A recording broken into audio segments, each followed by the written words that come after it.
Finally আমি blog video নিয়ে চলে আসলাম অনেক দিন পরে।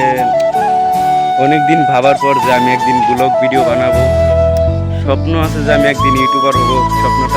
স্বপ্ন আছে, স্বপ্নটা তো সত্যি করতেই হবে একদিন না একদিন। এমনি তো আমি লোকের সামনে কথা বলতে পারি না, তার জন্য এইখানে এসে নিছি। এখানে কোনো মানুষ নেই। অনেক ইউটিউবার আছে যে তারা ক্যামেরার সামনে এসে কথা বলতে পারে না, কিন্তু স্বপ্ন আছে যে সে ইউটিউবার হবে। তাদেরকে বলছি যে যদি স্বপ্ন থেকে থাকে তো চেষ্টা করে যাও, একদিন না একদিন এমনি ইউটিউবার হতে পারবে। আর কি বলবো, আমি নিজেই পারি না ক্যামেরার সামনে এসে কথা বলতে।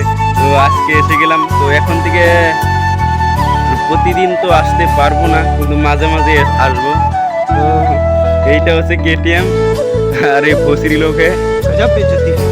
তোমরা আর কি কথা বলবে, আমিও ক্যামেরার সামনে এসে কথা বলতে পারি না।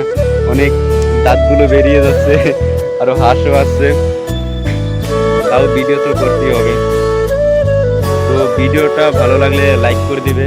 ভিডিওটা তো এমনিও ভালো হয়নি, তাও বলছি লাইকটা করে দিবে যাতে পরবর্তী ভিডিওটা ভালো করতে পারি। তো চলি, নেক্সট ভিডিওতে দেখা হবে আবার।